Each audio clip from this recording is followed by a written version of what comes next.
What if every bite you took wasn't about hunger, but about control? Or the terrifying lack of it? Visualize this.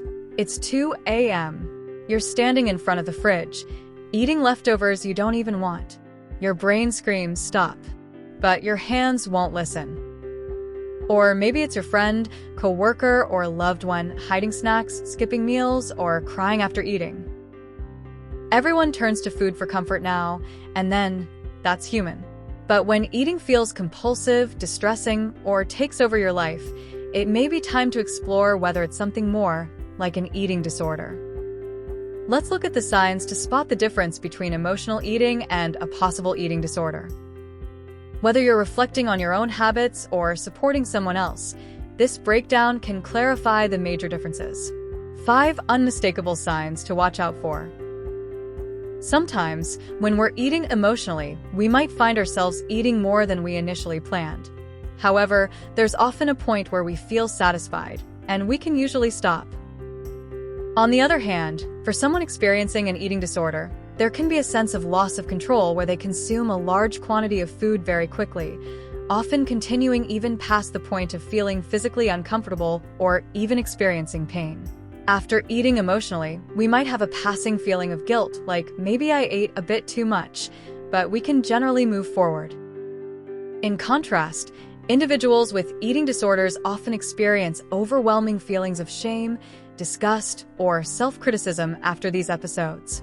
Because of the intense feelings of embarrassment or shame about the amount of food consumed, someone with an eating disorder might feel a need to eat in secret. Emotional eating usually doesn't involve secrecy. But when eating becomes frequent, compulsive, or tied to shame, people may start to hide their behaviors, often a sign of a deeper issue.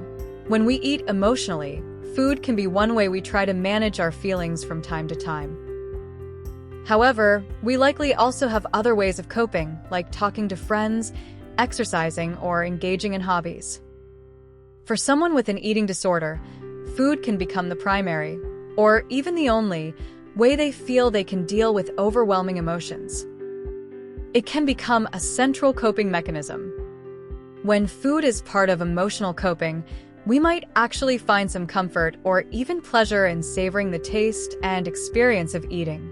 However, for someone experiencing an eating disorder episode, the eating is often characterized by rapid consumption, almost without awareness or enjoyment of the food itself. It's more about the act of eating as a way to cope in that moment. Emotional eating and eating disorders are not the same. Now that you know how to spot the difference, let's get real. Healing doesn't happen all at once. It begins with small, compassionate steps. If this is you, here's what you can do starting today. Start by grabbing a notebook and journaling, not the boring kind, but a space to track and reflect on your patterns. Every time you reach for a snack, ask, was that hunger or something else? Write down what you ate. For example, 3 p.m. chips. How you were feeling at the time. For example, bored at work, feeling disconnected. One self-compassionate thought. For example, I'm learning about myself, and that's a good thing.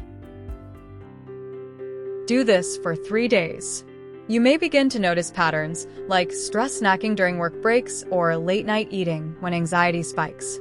On the 4th day, use resources from the United We Care app to help you go deeper and heal better. But today, start with one tiny act of courage.